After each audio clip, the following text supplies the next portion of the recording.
El otro día, mientras caminaba por un parque, uno de esos que aún no han sido completamente arrasados por el ruido de adolescentes bailando frente a dispositivos verticales, decidí cometer el noble acto de elevarme por encima del entorno. Me senté bajo la sombra respetable de un noble centenario, una especie de aristócrata vegetal, si se me permite la metáfora. Abrí mi portafolio de cuero auténtico y extraje un volumen de, a simple vista, prometía algo más que el anime reciclado que consumen las moscas culturales de hoy. El libro en cuestión era Historias de un espejo, de Rumiko Takahashi, una autora que para muchos es una leyenda del manga japonés. Para otros, entre los que me incluyo, una figura que ha oscilado toda su vida entre el mérito formal y la explotación editorial más desvergonzada.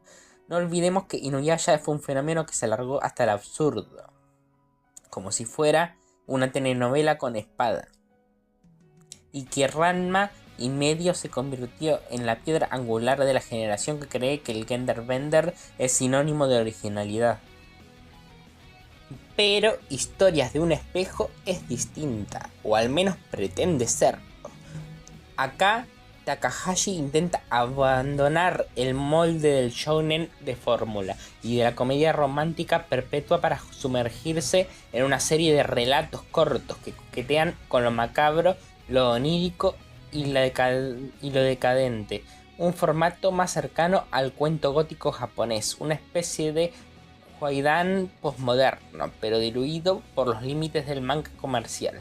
Como buen lector aristocrático y no un consumidor de TikToks animados disfrazados de obras audiovisuales, noté al instante que el propósito era, al menos en apariencia, crear una colección de inquietudes existenciales, camuflada en tramas sobrenaturales, pero ya sabemos cómo funcionan esas cosas. Cuando alguien acostumbrado a escribir sobre colegialas gritonas intenta filosofar, el resultado suele estar más cerca de un ensayo escolar con pretensiones que una obra literaria. Aún así, Historia de un espejo tiene una aura particular, una intención, un ambiente. Podríamos decir que este manga se sitúa en ese limbo incómodo entre la obra de autor y el producto editorial. No es un manga que le recomendaría a un espectador promedio, por supuesto que no, ni siquiera sabrían leer entre líneas, pero tampoco lo elevaría al estante donde descansan las verdaderas joyas del anime como Drifting Light o Orochi. No llega a tanto, sin embargo, como todo lo que proviene de una figura inflada por la fama, hay que analizarlo, desmontarlo, exponerlo con una disección quirúrgica digna de un crítico con sangre azul de las venas. Así que en esta reseña no vamos a perdonar por la nostalgia, vamos a tomar cada relato uno por uno y ver si detrás del barniz de lo extraño hay verdadera alma artística o simplemente un reciclaje temático disfrazado de originalidad para complacer a un lector que se siente profundo por haber leído algo que no tiene chistes de tetas.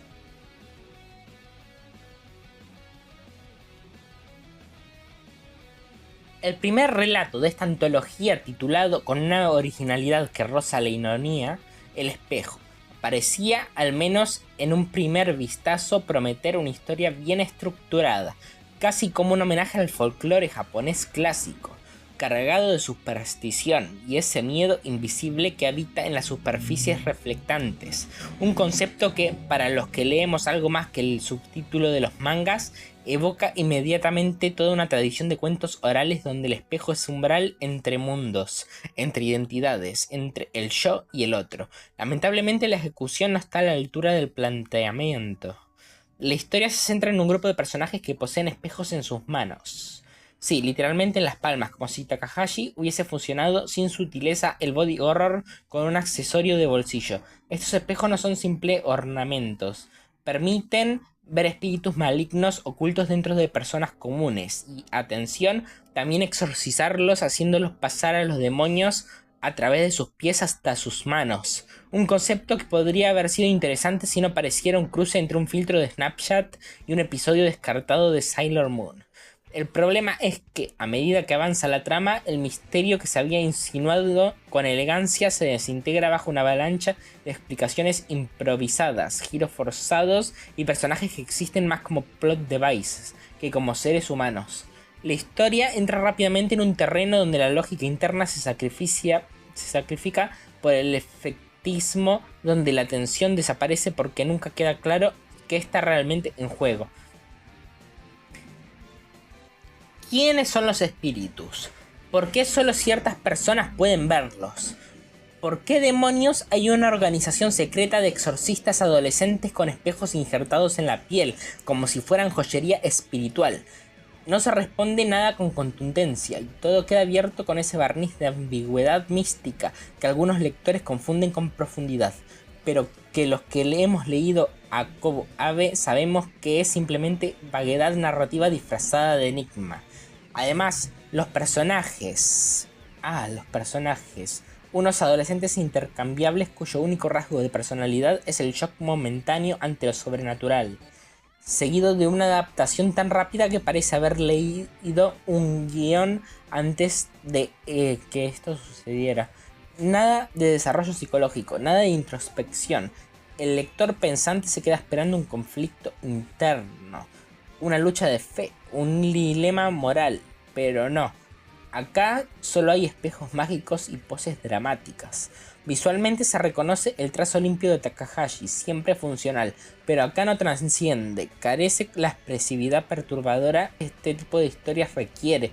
No hay atmósfera, no hay textura emocional, todo es demasiado plano, como una obra que se mira a sí misma en el espejo y no encuentra más que su propia superficie. Veredicto: 6 de 10. No es un desastre, claro está. He leído fanfics escritos por mentes tan primitivas que hacían que esto pareciera una obra de Mishima, pero el espejo falla en su ambición. Quiso ser inquietante y terminó siendo confusa. Quiso ser simbólica y terminó siendo genérica. Es de estos relatos que comienzan como una promesa de grandeza, pero que al mirarse al espejo se dan cuenta que solo llevan puesto el disfraz del misterio. El segundo cuento, con un título que haría ruborizar a una adolescente gótica de Tumblr, Bella Flor, intenta, y subrayo con tinta púrpura el verbo intenta, construir una historia que combina la extrañeza con un tinte de comentario social disfrazado de ciencia absurda. Un clásico que quiere ser profundo, pero no sabe cómo hacerlo sin parecer un panfleto mal redactado. Acá nuestro protagonista, una chica común sin mucho matiz psicológico, como ya va siendo costumbre en esta colección, comienza a notar la aparición persistente de una flor extraña, la Odi et Amo, un nombre que sugiere un guiño literario a Cátulo, pero que en este contexto no es más que un adorno pedante en una maceta de plástico. Esta flor tiene una característica: mientras todos la describen como una fragancia deliciosa, la protagonista percibe un olor putrefacto, desagradable y nauseabundo. La metáfora forzada. Como ama el manga japonés jugar con el olfato para señalar la intuición emocional. La joven, claro está, es la única con el olfato moral lo bastante desarrollado para captar el hedor real que los demás ignoran. Pero no se equivoquen, esto no es el perfume de Patrick Süskind. Esto es más bien el panfleto con olor ambientado de baño barato. Y justo cuando uno cree que quizás la historia se encamina hacia el thriller psicológico o el body horror vegetal, aparece el personaje más vergonzoso del relato. Un hombre que, con la naturalidad de un charlatán de feria científica, confiesa que ha logrado manipular a mujeres usando feromonas artificiales. Por supuesto, porque si algo necesitaba este relato era un toque de pseudociencia del canal Discovery de los años 2000.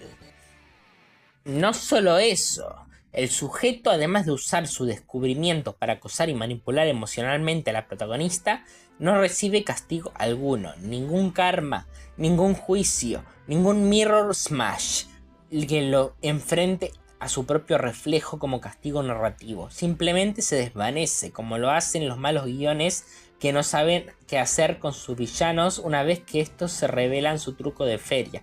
Uno se queda esperando que la autora esté construyendo una ironía elegante, una crítica sutil sobre cómo los monstruos reales son tolerados por la sociedad que prefiere el perfume al tufo moral. Pero no, lo que obtenemos es una ironía mal hecha, truncada, sin mordida ni filo, que deja más preguntas incómodas que respuestas intencionadas. ¿Era esto una sátira? ¿Una advertencia sobre la manipulación? ¿Un poema disfrazado de cuento gótico?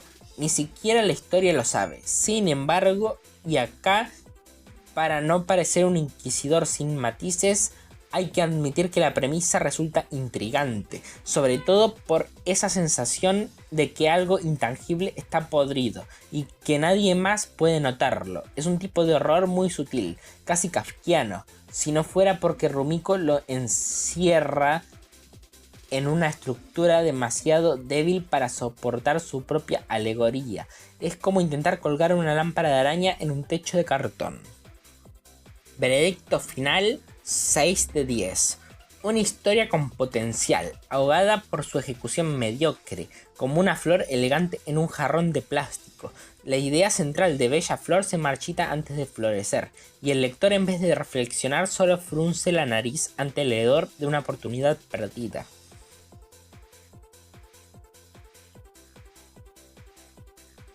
Y llegamos, estimada audiencia ilustrada, a lo que yo llamaría sin pudor el punto muerto del tomo. La llanura narrativa donde la creatividad fue a morir. Revenge Doll. Una historia que tenía todo el potencial de sumergirse en lo grotesco, lo vengativo e incluso lo simbólicamente perturbador, pero termina sintiéndose como un capítulo perdido de escalofríos, solo que sin el canto de Kirsch y sin R.L. Stein. Ya desde el título nos prometen más de lo que nos pueden dar. Revenge Doll, una combinación de palabras que deben hacer sonar campanas infernales, augurando sangre, traumas y muñecas que caminan solas por las noches, resultan ser una historia tan insípida como té servido sin azúcar en una taza de plástico. La protagonista, de nombre tan irrelevante como su desarrollo, adquiere una muñeca con supuestos poderes para vengarse de aquellos que le hacen daño. Hasta ahí uno podría esperar algo del estilo de leyendas urbanas japonesas, que saben jugar con la superstición, el castigo sobrenatural y el terror psicológico, pero no.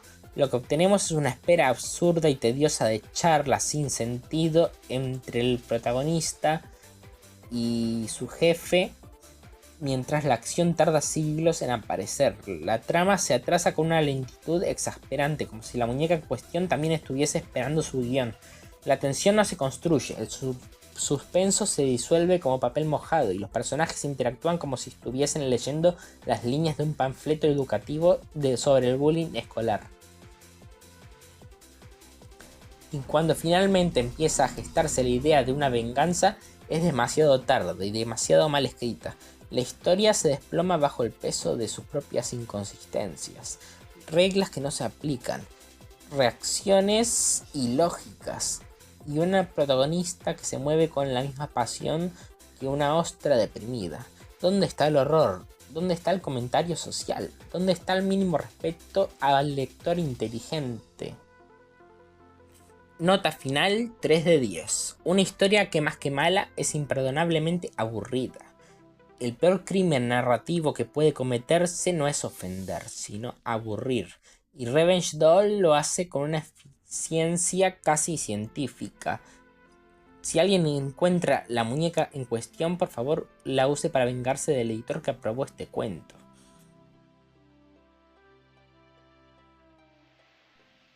Y proseguimos nuestra travesía por esta galería de rarezas llamada Historias de un espejo, adentrándonos esta vez en un relato que, para sorpresa del aristócrata que les habla, no apesta por completo a mediocridad comercial. Estoy hablando de Witcat, o como me gusta llamarlo en privado, el relato donde Takahashi recuerda que puede escribir atmósferas decentes. Witcat tiene ese sabor a leyenda urbana, bien dosificada, una historia que no grita sino que susurra, que no lanza tripas por la ventana, pero te hace mirar de reojo a tu mascota mientras tomas el té. El relato, si bien no es una obra maestra, ni mucho menos un banquete intelectual, logra sostenerse gracias a su tono inquietante, esa sensación de que algo no está bien, que crece lentamente como un gato que te mira fijamente en la oscuridad sin razón aparente. Nota final 7 de 10. No es una joya de la narrativa del siglo XXI, pero tiene garra, tiene sombra, tiene suspenso delfino. Por último, toca La estrella de mil rostros. Qué título tan prometedor, ¿verdad? Uno esperaría con tal denominación una historia de dimensiones inquietantes, algo que roce lo cósmico, lo inexplicable, quizás incluso un dejo de metafísica, pero lo que tenemos lamentablemente es otra historia con más pretensión que ejecución, más humo que fuego. Si bien intenta subirse al tren del terror psicológico, descarrila en la primera curva del argumento. La trama se centra en una criatura misteriosa, una entidad que cambia de rostro, como si quisiera coquetear con el concepto de lo insondable, de lo inasible, pero Takahashi, en lugar de desarrollar este elemento como una amenaza que trasciende la comprensión humana, lo reduce a un truco superficial, algo que parece salido de un anime escolar con ínfulas de terror. Nota final 4 de 10. A la estrella de mil rostros le falta alma, peso, coraje. Su potencial es enorme, pero como suele pasar con la mediocridad pop, las buenas ideas se desperdician en manos de quienes no saben tallarlas. Así que, mis excelsos oyentes, si permanecieron hasta este punto de la disertación, no puedo sino asumir que poseen una mínima resistencia al tedio que emana el arte fallido, y con ello un atisbo de buen gusto, porque no cualquiera soporta sumergirse en este abismo de mediocridad impresa, sin perder la compostura ni caer en el sopor. Hitoritabi, o mejor dicho, Historias de un espejo, pese a los nombres que la respaldan, no alcanza a las cotas estéticas ni conceptuales que uno esperaría de una mente como la de Takahashi. Es una antología que navega entre lo vulgarmente intrigante y lo trivialmente grotesco, como una ópera barroca representada por actores de secundaria. Hay tensión, hay vestigio, pero no hay alma. No obstante, como buena aristócrata crítica, debo reconocer que incluso la más turbia cloaca narrativa puede encontrarse un diamante mal tallado, o quizás, solo quizás para alguno de ustedes, simplemente en proceso de evolución, esta obra constituya un humilde peldaño en la larga escalera hacia el buen gusto. Les invito pues a seguir acompañándome en este periplo de disección estética, donde cada obra será puesta bajo la lupa más exigente y despiadada, porque en este canal, señores, no se aplaude la mediocridad, se la ejecuta. Hasta la próxima, ilustrísimos. Recuerden que mientras los demás consumen arte con los dedos llenos de grasa, nosotros los degustamos con guantes de seda y paladar de mármol. Para aquellos aristócratas que no saben en qué gastar la guita, llega la Jelly Wishlist de Amazon. No seas plebe y regálame algo para demostrar que estás a mi nivel. En las notas coloca tu nombre de usuario de alguna red social con mensajería al estilo Instagram o Discord para contactarte.